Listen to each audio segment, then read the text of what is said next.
Alors c'est parti. Erev Tov Koulam. Alors c'est parti pour notre étude de la Parashat Shavua, mais qui est toujours liée à ce mois de Elul, mois de la Teshuvah, mois du retour vers soi. Et donc, eh bien, je voudrais qu'on parle ce soir d'un sujet qui est en fait un des derniers versets de la Parasha.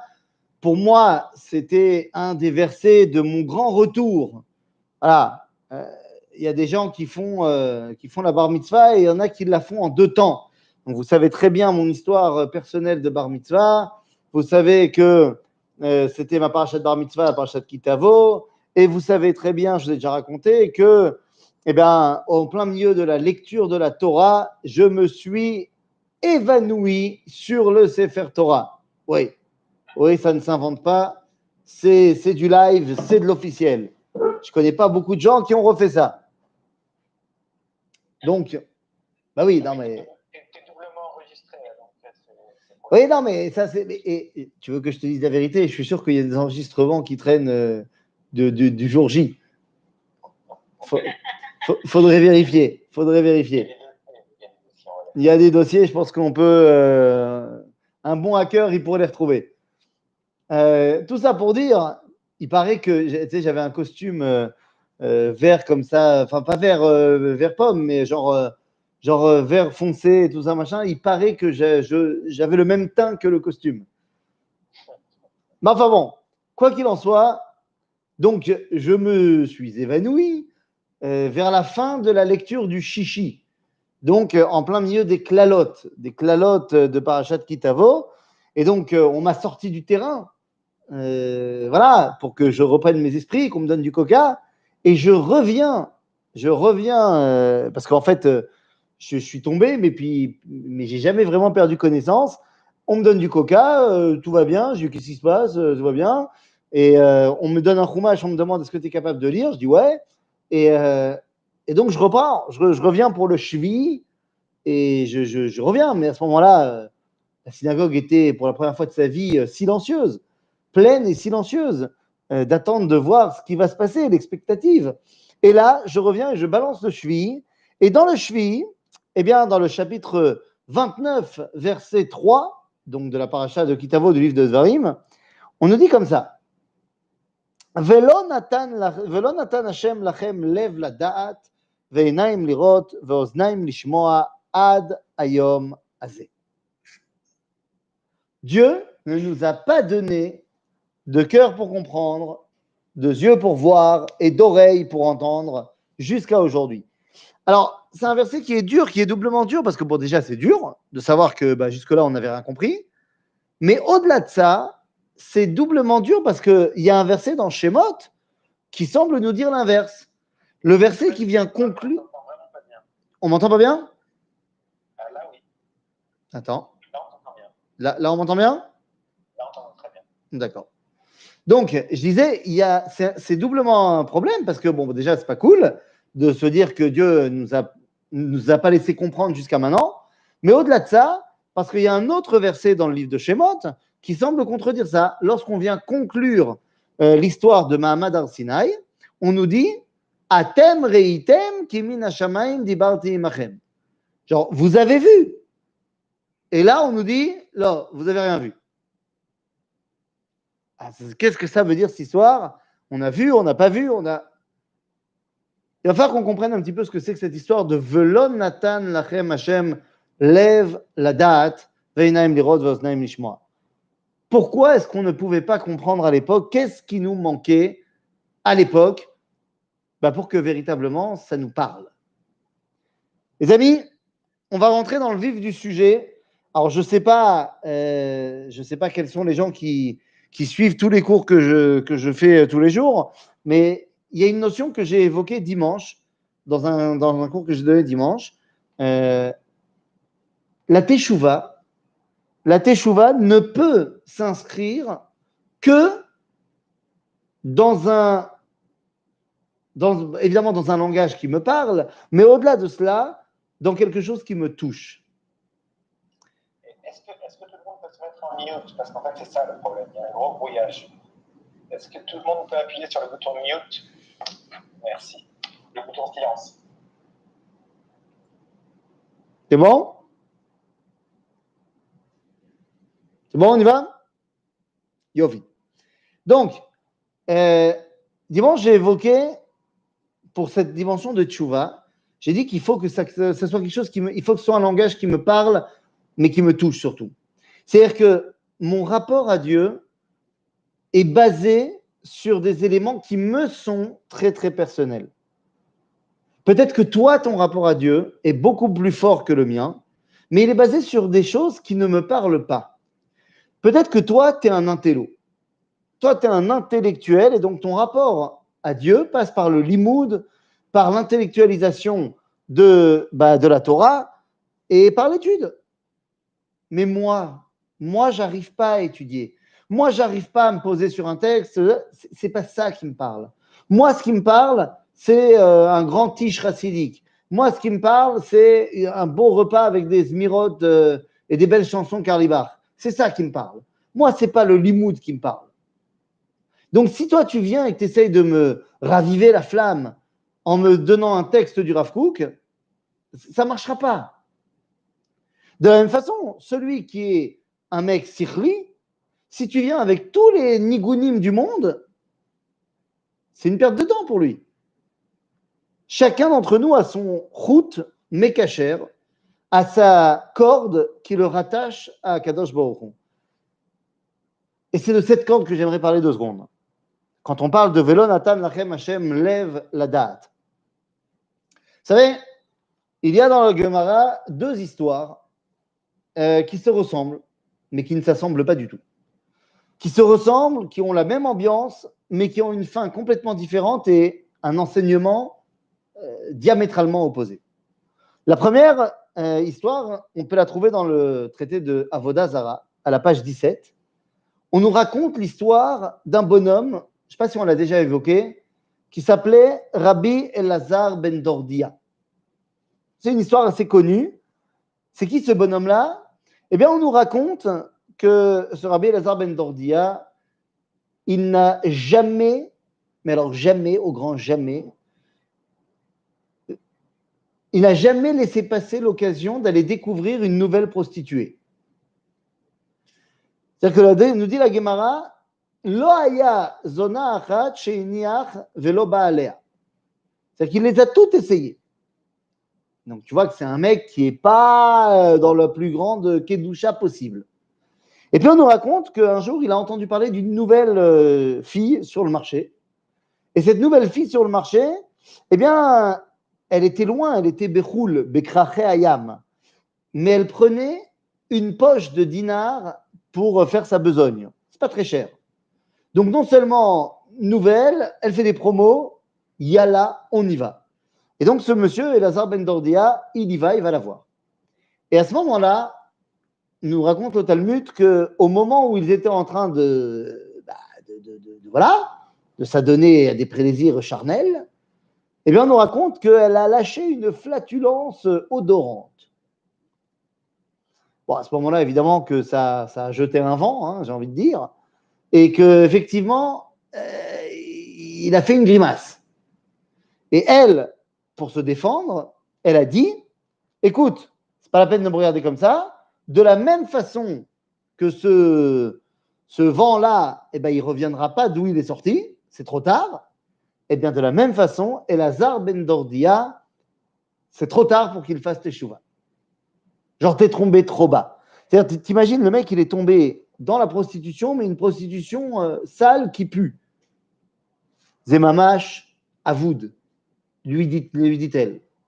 À ce moment-là, Elazar ben Dordia, il s'en va et il va commencer à demander de l'aide.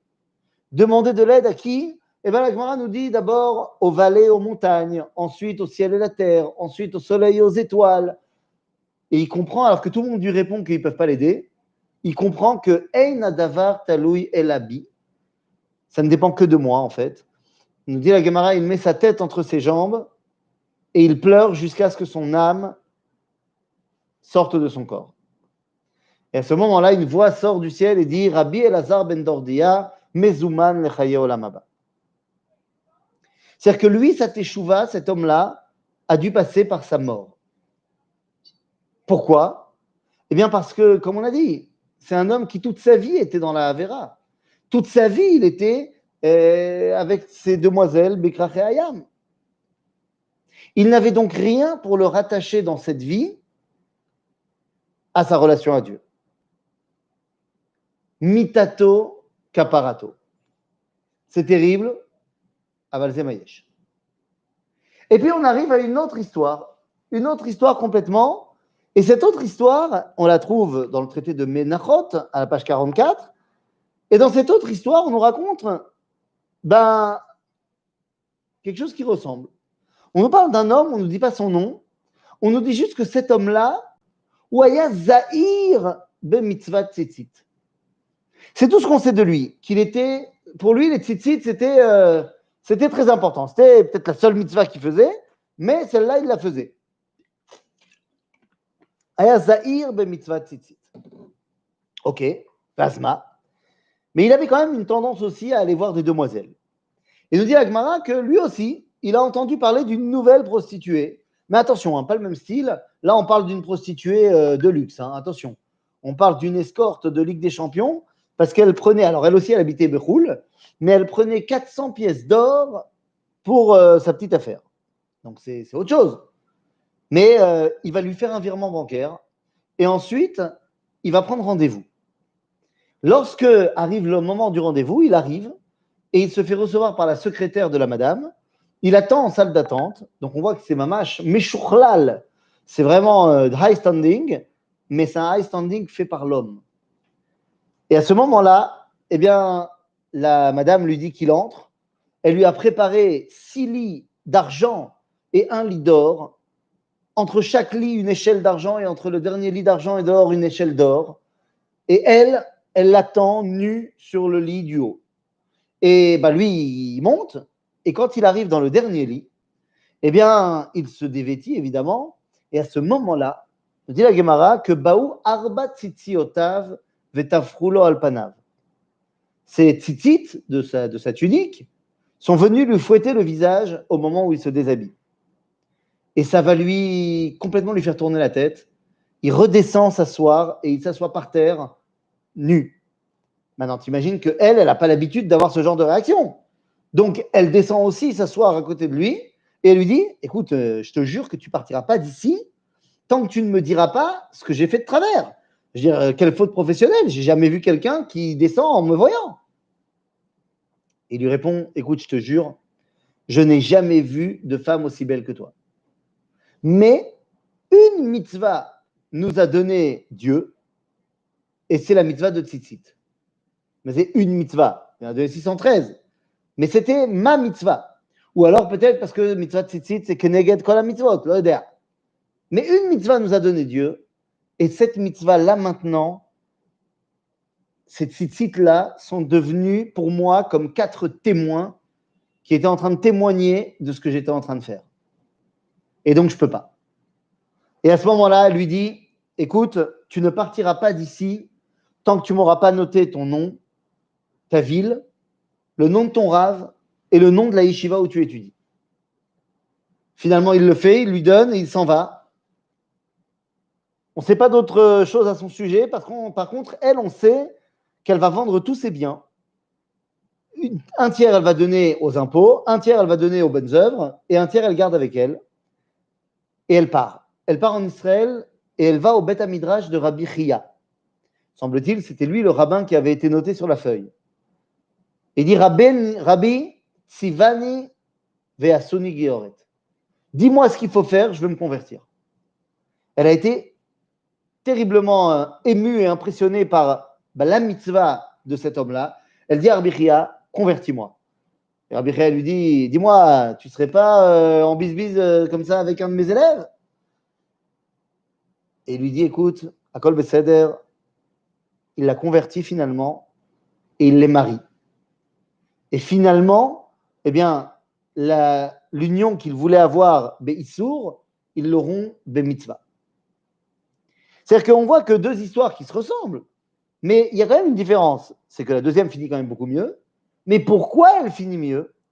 Parce que cet homme-là, qui lui aussi était dépravé, le deuxième, bien sûr, mais il avait un chout, et là c'est le cas de le dire, Tarté Mashma, il avait un chout, il avait une corde, il avait un truc qui le reliait à son identité profonde. C'était ça qui lui parlait. Les tzitzit, c'était sa vie, c'était son dada. C'était un mec, il était fan des fils. C'est comme ça. Chacun a son fétichisme. Lui, il était fan des fils. Et ce sont ces fils-là qui l'ont sauvé. En d'autres termes, Rabotai, si tu veux parler de tchouva, il faut d'abord parler de ma medaber lipra. Qu'est-ce qui parle à ton cœur? Comment est-ce que toi, tu arrives véritablement à te rattacher à Kadosh Baruch Hu? B'Yetziat Mitzrayim, ça ne marche pas. Ça ne marche pas pour une raison très simple. Je ressens plein de choses, mais on ne me laisse pas ressentir. Pourquoi on ne me laisse pas ressentir? Parce qu'il y a Moshe qui est là et qui me dit quoi faire, quoi penser, quoi dire, quoi lire, quoi ressentir. Moshe, c'est le patron. Lachem bemet atem reitem ki min hashamayim dibarti imachem. Nachon, vous avez vu. Et vous avez même entendu, vous avez lu ce qu'il avait marqué dans Yotam Benouziel, que vous avez vu comment la voix, elle sort du ciel et elle rentre différemment dans chaque oreille de chacun, en fonction de la compréhension de chacun. Mais au final, tu n'as pas la possibilité d'exprimer ton lien avec ce qui s'est passé. Moshe prend les devants et Moshe te dit quoi faire. Moshe est là. Puisque Moshe est là, toi, tu n'as pas la place de t'exprimer. Vous savez, quand tu guides en Israël, machin, et que tu arrives à des moments très forts, il est très important de donner au moment fort un temps où il y a du silence. Chashuv, des fois, meod, lo ledaber. Parce qu'il est temps de donner la place au cœur de s'exprimer. Alors évidemment, vous comprenez pas mal ce que je suis en train de dire. Chashuv, d'abord de parler, chashuv de comprendre, chashuv d'étudier, ce que tu veux. Enfin, je vous rappelle que dans le Sefer Torah, il y a des blancs. Il y a des blancs, des fois, entre deux psukim, entre deux chapitres, entre les Sfarim, Bichlal. Maza Shurot Arekot Besefer Torah. Il n'y a pas de ponctuation dans la Torah. Donc tu me diras, qu'est-ce qu'on s'en fiche d'avoir des blancs ou pas des blancs? Dit la Gemara, les blancs, Zekede la tête, les Moshe, Revach Leitbonen.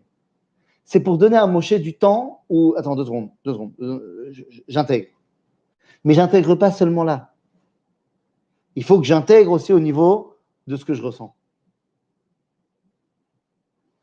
Nous dit Moshe dans la paracha de Kitavo, Velo natan lachem Hashem lev ladat ve'inaim lirot ve'oznaim lishmoa ad hayom hazeh. Ad hayom hazeh, ça ne marchera pas. Vous n'arrivez pas à vous exprimer. Vous n'arrivez pas à ressentir les choses et donc à les exprimer et à les mettre en valeur telles que vous les ressentez. Chez la lama, je vous ai dit tout à l'heure, à cause de moi. Moshe, il le sait très bien. Le Meshech Chochma extraordinaire. Ici, je vous cite le Meshech Chochma sur ce verset. Je dis la chose suivante. Meshech Chochma, c'est Rabbi Meir Simcha, Cohen de Dvinsk. Il dit comme ça. Il dit, העניין כי ביארתי בכמה מקומות אשר טעויות בני ישראל בכמה מקומות. היה כי חשבו למשה לפועל מעצמו.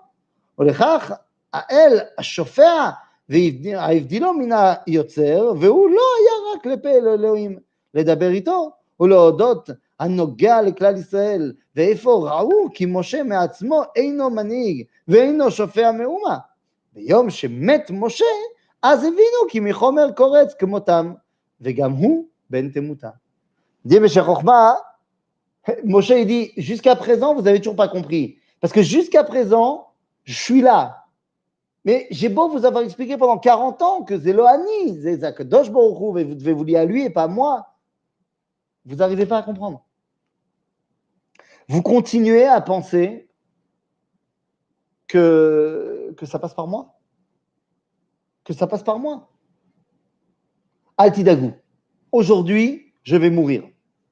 Et donc, vous allez voir que je suis Behemet Bassar Vadam, que je meurs comme tout le monde, comme vous, et que donc vous n'êtes plus obligé de passer par moi pour vous attacher à Dieu. La chassidoute, qui nous a appris à réouvrir notre cœur, elle a compris que le paysan qui habitait au fin fond de la Pologne et de l'Ukraine, il n'arrivait pas à se projeter directement dans sa relation à Dieu. Et donc, dans les premières générations de la chassidoute, eh bien, on a créé un intermédiaire entre le Yehudi Pachout et Dieu. Cet intermédiaire, il s'appelait le tzaddik, Arebe. Ça va être, à son paroxysme, l'école de pensée du José de Lublin. José de Lublin, Boïne Sheloyam. Ah, le José de Lublin, c'était bidou que ça. Il fallait passer par lui pour arriver à Kadosh Baruch Hu. Comme on peut voir aujourd'hui dans la plus grande majorité des chassidouyot, où le chassid, eh bien, il est complètement lié au Rebbe. Tout, il faut faire comme le Rebbe. Il faut penser comme le Rebbe, il faut parler comme le Rebbe, il faut s'habiller comme le Rebbe, il faut être le... Ok. Seulement, il y a un autre zérem, il y a une autre école de pensée qui, elle aussi, est de la chassidoute. Qui n'est pas l'école de pensée du José de Lublin, qui est l'école de pensée de Hayehudi Akadosh Mipsishra. Hayehudi Akadosh Mipsishra. On ne veut même pas te dire son nom. Qui enseigne que Ata Yehudi Imneshama Atsuma, toi, tu peux t'attacher à Kadosh Baruch Hu comme toi, tu veux t'attacher à Kadosh Baruch Hu. Enfin, c'est Atsum. Si on y réfléchit 2 secondes, c'est extraordinaire ce qu'il est en train de se dire. C'est-à-dire que moi, je peux m'attacher à Dieu. Shani Margish. Vous savez, je ne sais pas si j'en ai parlé, j'en ai pas parlé, juste je vais vous demander 1 seconde, parce que je vois que ma batterie est en train de truc, je vais juste brancher le ordinateur 2 petites secondes.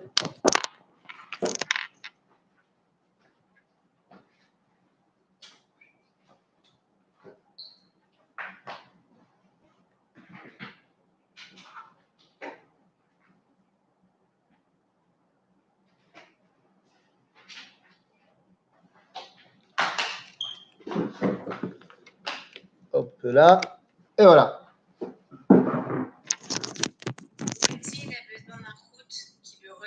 T'as vu? Ah là là, j'aurais pas pu l'inventer celle-là. T'as vu? C'est malade ça. Comme quoi, hein. Comme quoi le Wi-Fi c'est sympa, mais je vais te dire, hein, c'est pas que l'ordinateur, la vérité, qui a besoin de ça. On en a tous besoin. Hein. Ça veut dire qu'il y a un moment donné où le contact humain il commence vraiment à manquer dans cette histoire de Corona. Haine. Il y a un moment donné où, tu sais, je veux pas citer, parce que il y a des gens qu'on n'aime pas trop citer pour pas trop faire plaisir à d'autres gens. Donc, dans le cours de Givat Shmuel, j'aime pas trop citer Reb Shlomo Karlibar, tu comprends? Parce que après Eli et... Je ne comprenais pas, c'est les 20 minutes que tu avais parlé. Ben voilà, parce qu'après Eli, il est plus avec nous. Mais Reb Shlomo, il a une saga extraordinaire par rapport à Rosh Hashanah, où il dit que à Rosh Hashanah, on ne demande pas Slicha ou Mechila. On ne demande pas Slicha ou Mechila. À Yom Kippour, tu demanderas à ton prochain Slicha ou Mechila. Rosh Hashanah, tu ne dis pas Slicha ou Mechila. Lama ki berosh Hashanah, אתה אומר, תיכתב ותיכתב לספר חיים טובים. Il dit, tu ne demandes pas Slicha parce que Rosh Hashanah, c'est mamash Achdut Israël. C'est אנחנו אחד ואין מה לבקש סליחה. Le pied, il ne demande pas Slicha au corps, au reste du corps, quand il a tapé dans le coin de la table. C'est organiot echad. Et il dit, et cet organiot echad, il dit, yesh, c'est la chaîne de Reb Shlomo, il dit, yesh min hayekim hatzadikim. Hayekim hatzadikim. Il dit, yesh min hayekim hatzadikim, שאומרים אחד לשני, תיכתב ותיחתם בספר חיים טובים, ושומרים על מרחק. נבואה של הקורונה. il dit, אבל יש החסידים הפשוטים, שבעת שאומרים תיכתב ותיחתם, כבר נוגעים לחי אל לחי, וכבר מתחבקים אהבה גדולה וחיבוק אחד גדול. אז il y a des gens qui se disent bonne année en mode Corona, et il y a des gens qui se disent bonne année. בסדר? אז אין מה לעשות, on est en mode Corona, mais ça commence à peser.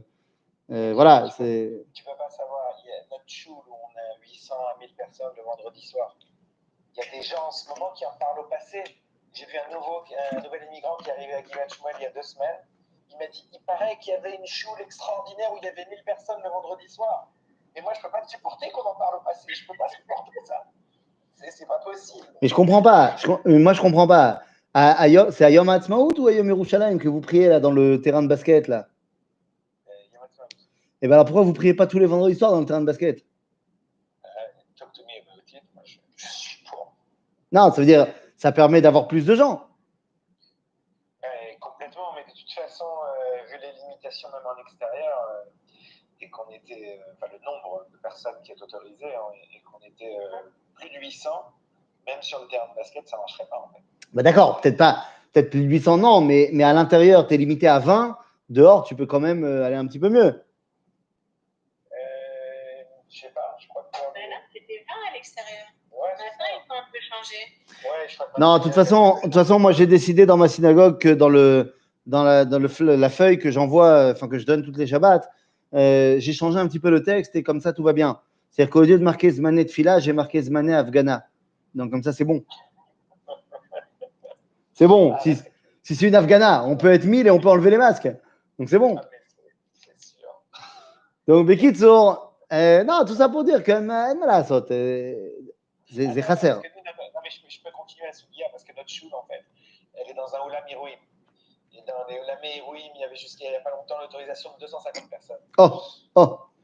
Donc on a dit, on n'est pas une choule, on est un Olam Irouim. Non, il a fait. Alors, il y a Ivan Fallon qui me dit, Rav, préparez-vous. Bah, je veux bien, je suis prêt, mais préparez-vous à quoi? Donc, dites-moi à quoi il faut que je me prépare et je me prépare. Mais en tout cas, donc tout ça pour dire que, je ne sais pas si on en avait parlé la semaine dernière, mais Barour que quand je parle de se rattacher à ce qui me fait quelque chose, ce qui me parle dans mon cœur, machin, on peut y voir une séparation de la claloute et tout ça, machin. Mais il y a une dimension qui est fondamentale, dont on parle beaucoup dans la Chassidoute, qu'on a évoqué la semaine dernière dans la paracha, mais je ne sais pas si je me rappelle pas si on avait parlé, nous. Il y a une dimension qui est fondamentale, qui dit comme ça, dans les mitzvot de la paracha de la semaine dernière, paracha de Kitetse, on a une mitzvah qui a priori rien à voir, qui s'appelle mitzvah Shabbat Aveda. Et chutz mi mitzvah Shabbat Aveda, on a une mitzvah, et donc je vais relier les deux, mais on a une autre mitzvah qui est que veyated tielecha ala zanecha. Il faut que quand tu pars en guerre, dans ton pactage, tu as une pelle pour pouvoir, quand tu vas faire tes besoins, creuser un trou et recouvrir de terre les besoins que tu as fait. Il faut bien comprendre une chose. Klal Israël, en davar yoter gadol, disait, il n'y a rien de plus important que ça, c'est évident. Mais des fois, à force de la hasok de Klal Israël, il se doit, c'est-à-dire que toi, tu te dois d'être prêt à faire la guerre pour Klal Israël. Mais des fois, à force de s'occuper de Klal Israël, comme ça que disent les Chassidim, Rebbe Kotz qui disait, à force de s'occuper de Klal Israël, on oublie de s'occuper de Reb Israël. On oublie de s'occuper de Rabbi Israël Baal Shem Tov. C'est-à-dire qu'à force de s'occuper du klal, eh bien, on oublie de s'occuper un peu du prat. C'est quand même chachouv. C'est-à-dire que, évidemment que klal, c'est gadol yoter.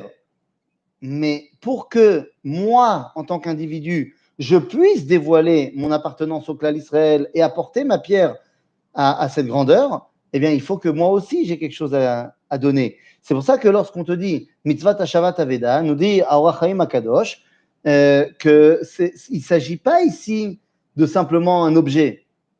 Mais gamachicha, imu avoud, ata chayav lavo velakachat oto.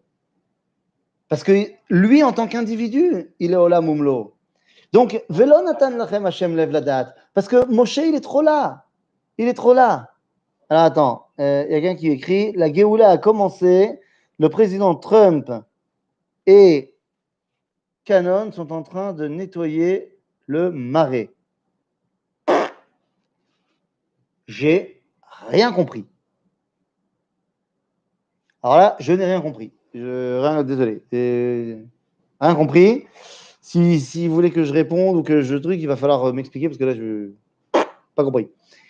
Quoi qu'il en soit, les amis, c'est de ça qu'on parle. On parle de la notion de Moshe Rabbeinu. Tant qu'il est là, c'est pas de sa faute en plus. Il te dit tout le temps, mais vas-y, mais pense ce que tu veux. Mais Enmala saute. C'est Moshe Rabbeinu. Et donc, eh bien, il faut qu'on prenne sur nous la dimension de Leotzi et Alev. Leotzi et Alev chez le Kol Echad Ve'echad, particulièrement en cette période de Elul, retrouver mon route. C'est quoi qui me fait vibrer pour Akadosh Baruch Hu? Agave, parce que je me rattache à ce qui me fait vibrer, alors je peux découvrir aussi d'autres opportunités. Mais d'abord, il faut que je me rattache à ce qui me fait vibrer. Par exemple, moi, je suis un fan du Nigun. Ok, disons que je suis un fan des chants, machin. Moi, la chanson, je sais, quand je lis un texte, ça me fait rien, mais quand j'écoute un texte mis en parole, Reb Shlomo ou autre, ça me fait quelque chose. C'est-à-dire, Metsuyan. Alors, tu sais quoi? Écoute-la en boucle, écoute-la en boucle, écoute-la en boucle. Et tu sais ce qui va se passer? Ben, il va se passer qu'à un moment donné, ben, les paroles de la chanson vont tout d'un coup. Bah attends, tu vas quand même y réfléchir. Tu vas dire, ah mais attends, mais donc il y a un texte derrière cette chanson-là qui me faisait énormément. J'arrivais même pas à comprendre, mais quand j'entendais cette chanson, ça ouvrait le cœur. Mais combien de fois j'ai entendu ça? Combien de fois, avant le Corona, Zatzal, quand je guidais des groupes, c'est-à-dire, combien de fois tu as des chansons que les Français, ils connaissent, ils savent pas ce que ça veut dire, mais ils connaissent ces chansons. Et ils te la chantent, et quand tu mets la chanson, ils sont en mode comme ça, et ils pleurent et trucs. Mais à un moment donné, moi j'en ai vu des mecs comme ça qui finalement, après le groupe qu'ils ont fait quand ils avaient 15, 16, 17 ans, finalement ils ont décidé de faire leur alia, machin, ils ont grandi dans la Torah, dans l'hébreu, et tout d'un coup, mais la chanson qui leur a fait tellement, tellement, tellement ouvrir le cœur, ils l'ont étudiée cette chanson. Et maintenant, ils comprennent au niveau de là ce qu'ils ressentaient là et qu'ils ne comprenaient pas comment avant.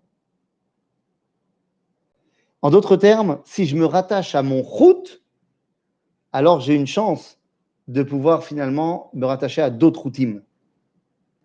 Lorsque Moshe nous dit Adayom Hazeh, vous n'avez pas compris, c'est pour nous dire que Me'ayom Hazeh Va'ala, il faut que vous compreniez. La parashat Kitavo va donc ouvrir le dernier jour de la vie de Moshe.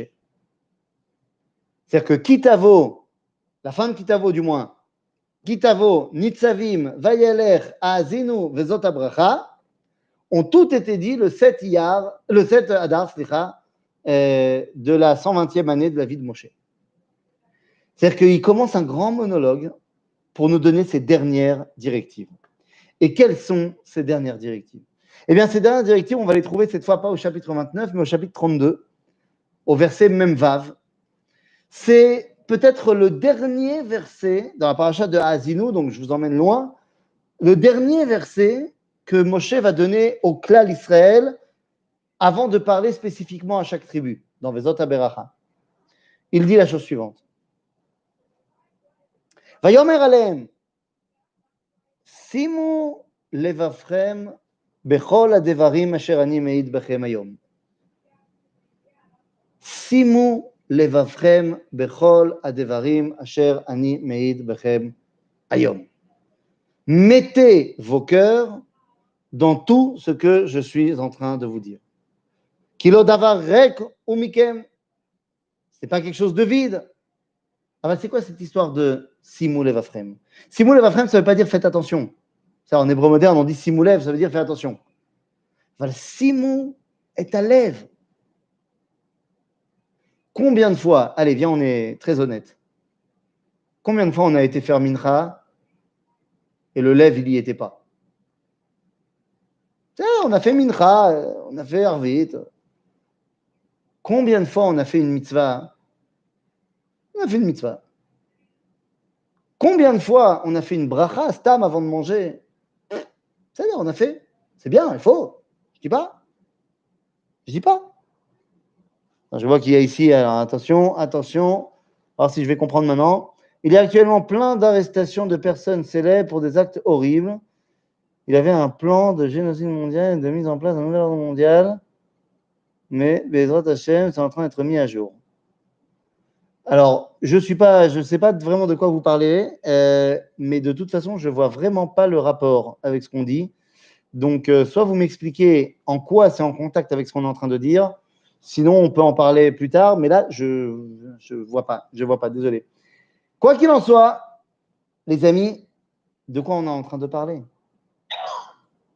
Il y avait une série franco-italienne qui s'appelle La Bible. Voilà, une série de quelques épisodes faits par des chrétiens. Tu vois très bien la patte chrétienne derrière.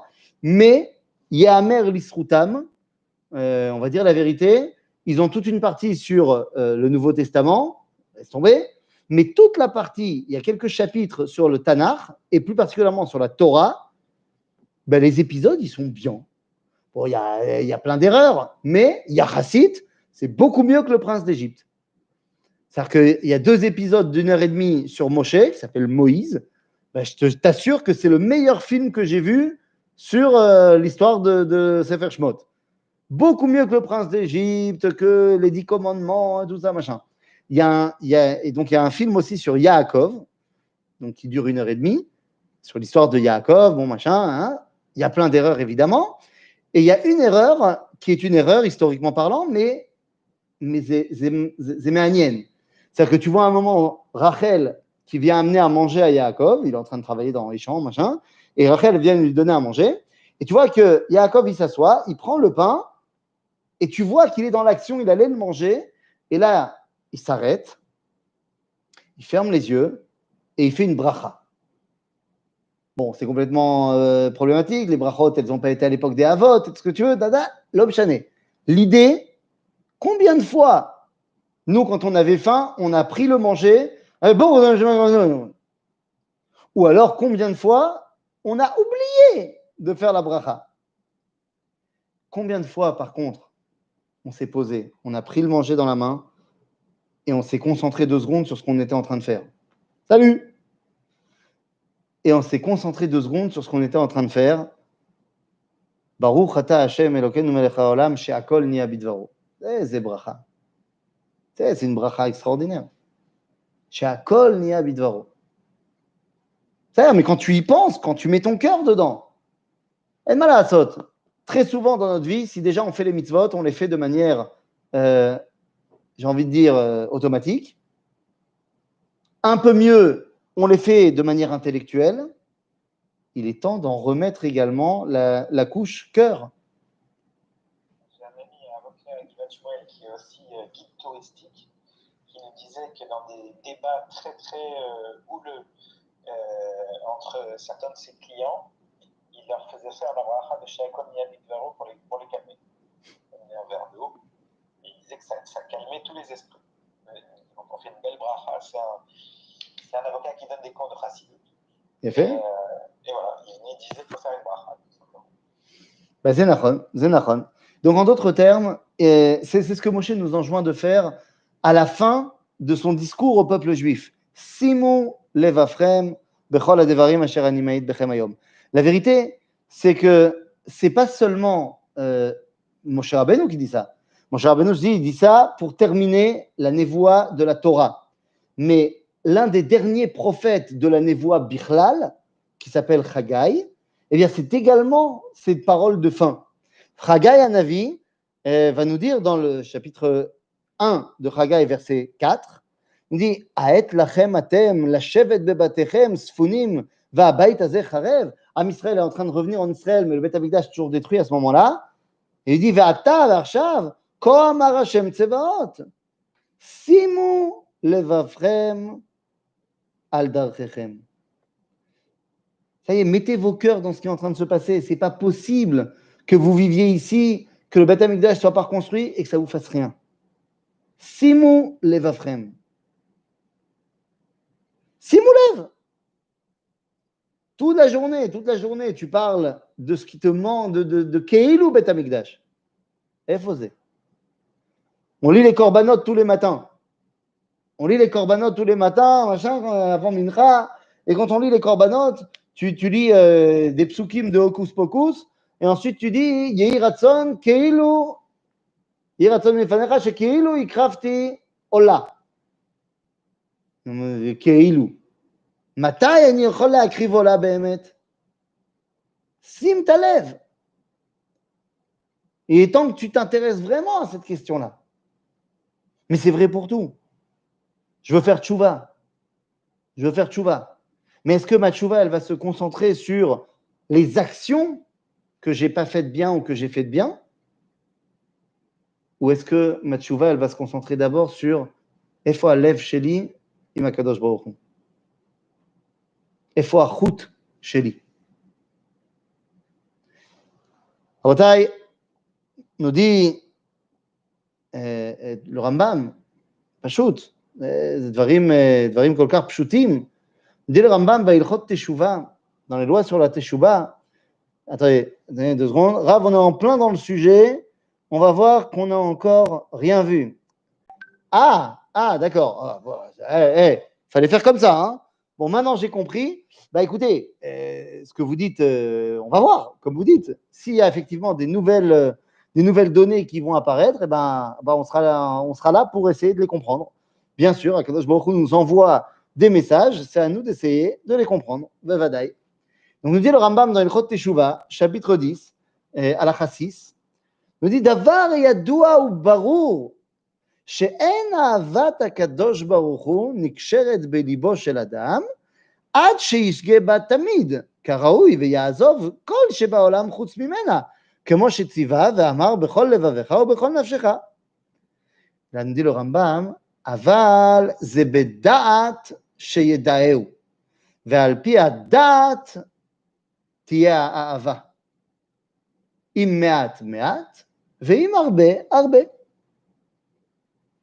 זאת אומרת que Akadosh Baruch Hu, si tu le connais beaucoup, tu l'aimes beaucoup. Si tu le connais pas beaucoup, tu l'aimes pas beaucoup. Agave, c'est pas vrai que chez Dieu, hein. C'est vrai pour la terre d'Israël, c'est vrai pour le peuple juif, c'est vrai pour ta femme. Plus tu la connais, plus tu l'aimes. Moins tu la connais, plus votre relation est superficielle. Je veux dire, on est tous mariés un petit peu plus ou moins depuis longtemps. Je ne veux pas mettre une grosse pierre dans le romantisme, mais quand on s'est mariés tous, on était très amoureux, mais on était très amoureux de quoi? De quelque chose d'assez superficiel. C'est-à-dire qu'on connaissait notre bien-aimé, moyen. Moi, ma femme, quand je me suis marié avec elle, alors oui, effectivement, bien sûr que déjà à l'époque, je la trouvais physiquement très intelligente. Certes, mais je la connaissais depuis 5 mois. Donc oui, on avait beaucoup parlé. Et oui, je peux dire que je la connaissais pas mal. Mais tu comprends qu'après presque 14 ans de vie ensemble, je la connais mieux. Et donc, il y a plein de choses que j'ai appris à aimer et d'autres que j'ai appris à aimer aussi. Parce que quand tu connais, tu peux aimer. C'est vrai pour Akadosh Baruch Hu également. C'est-à-dire qu'au final, Ahava, Gampo, Vegampo. Dans la Torah, on te dit Adam Yada et Rava Ishto. C'est-à-dire qu'il y a dans l'unité du couple une dimension de date, mais il y a également Ve'ahavta et Hashem Elohecha. Donc ça va de pair. Ça va de pair. Et la parashat Kitavo nous dit Igi Azman Lasim et Alev. Alpaim Shana Shel Galut. Alpaim Shana Shel Galut, on ne pouvait pas Behemet aimer Dieu. Parce qu'on était trop loin. Donc on s'est mis à étudier Dieu. Baou Chassidim, qui ont préparé le terrain de la Géoula, et ils ont dit Igi Azman de la Arzir et Alev. Tu m'étonnes que le Gaon de Vilna, il avait un problème avec ça. C'était extrêmement dangereux de l'Arzir et Talev, remettre le cœur en plein milieu de la Pologne, de l'Ukraine. Mais l'Erteda, après le mec, il va être Mitlaev de l'Ukraine. Et peut-être même le mec, il va décider qu'il habite à Jérusalem, mais qu'il va partir à Ouman à Rosh Hashanah. Attends, t'imagines? Donc non, il faut faire attention. Alev, c'est chachouv. Enfin, les chassidim, ils sont venus et ils nous ont dit, Altidag, on va mettre le lève, toi, tu vas mettre la date. Et Am Israël, il saura faire le mix des deux. Am Israël, il saura écouter son cœur grâce à son étude et revenir à Jérusalem. En fait, c'est ce qu'on vit aujourd'hui. Aujourd'hui, on vit l'opportunité d'avoir une relation avec Akadosh Baruch Hu qui est de nouveau Ve'ahavta ve'adam yada. On a enfin la possibilité que notre relation avec Dieu redevienne une relation sikhlit et levavit ke'echad. C'était une situation qu'on n'avait pas eue depuis que Chagai nous avait dit de Simou Levafrem. C'est la grandeur de notre génération. Et c'est le travail de Chodesh Elul. Pour ça, pour commencer, eh bien, il faut d'abord et avant tout se rattacher à notre route, à notre corde, à notre fil à nous, eh bien, qui nous permettra de véritablement voir comment moi, je vibre au son d'Akadosh Baruch Hu. Voilà, Rabotai, c'est tout ce que je voulais vous dire aujourd'hui. Pourquoi est-ce qu'on termine un peu plus tôt? Parce que j'ai à peu près 29 livres à recouvrir avec des classeurs, parce qu'il paraît que c'est la rentrée demain et qu'en bon chassid, j'ai évidemment attendu le dernier moment. Et donc, voilà, j'ai une pile, laisse tomber. Mais bon, il paraît que je ne suis pas tout seul dans ce cas-là. Donc, je vous souhaite... Hein? Bon courage. C'est ça. Non, mais toi, c'est pas drôle. Toi, je sais que tu as dû faire ça le premier jour des vacances. Laisse tomber, c'est pas drôle. Non, mais toi, je parle avec la meuf la plus yéque de l'univers. Mais attends, je peux poser une question quand même ou... Je t'en prie. Par rapport à ce truc-là, justement, du roux, tu vois, je pensais à ça. Par exemple, là, tu charries, entre guillemets, les chassidés Britlev qui partent.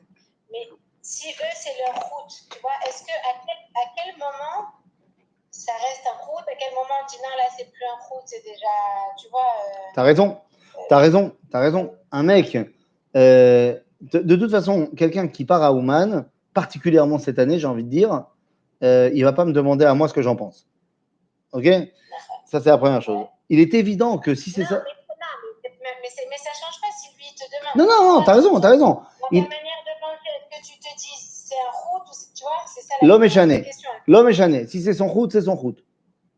Maintenant, peut-être que si maintenant je vais avoir une vraie discussion avec lui, peut-être que ce route-là, on va pouvoir en parler et voir si est-ce que ce route-là, il doit passer forcément par Ouman ou est-ce qu'il peut passer par d'autres trucs qui sont dans le même style, mais pas à Ouman. C'est-à-dire que est-ce que son route, c'est l'Aïtrabrut, le fait d'être misaviv le tzaddik avec la Kdusha de l'osmose du peuple juif, ce qui se passe à Ouman. À ce moment-là, on peut peut-être voir, est-ce qu'il n'y a pas moyen de l'emmener à Shabbat Sarah à Hebron sur la tombe d'Abraham, Yitzhak et Yaakov? Est-ce que ça ne peut pas lui faire le même effet? Voire, à mon avis, 1 million de fois plus. Donc, il est évident que tu ne viens pas enlever le route. C'est-à-dire, tu ne viens pas lui dire Machata ose, zé assour, zé pasoul, zé. Moi, je viens et je te dis, je pense que c'est quelque chose qui a un problème. Parce qu'il est évident que Reb Nachman, c'est Lev Aouma, il n'y a pas de problème. Mais il est évident que quand Rabbi Nachman nous a dit de venir sur son kever, il ne parlait pas des gens qui habitaient en Eretz Israël. C'est-à-dire qu'à aucun moment, Rabbi Nachman, il a dit que c'était Besséder de partir d'Eretz Israël pour aller en Ukraine. En she'ela. Mal à Assot que depuis une trentaine d'années, c'est devenu la mode qu'on y va. À Rosh Hashanah, des milliers de personnes, machin. Alors, c'est peut-être devenu le route de certaines personnes. Nous. Ok. Nous. Il y a, on va dire comme ça, il y a des choutim qui sont encore plus azouim que celui-là. Ok. Donc voilà. Merci. Chazak Baruch. Courage. Toda raba. Merci à vous aussi. Bye bye.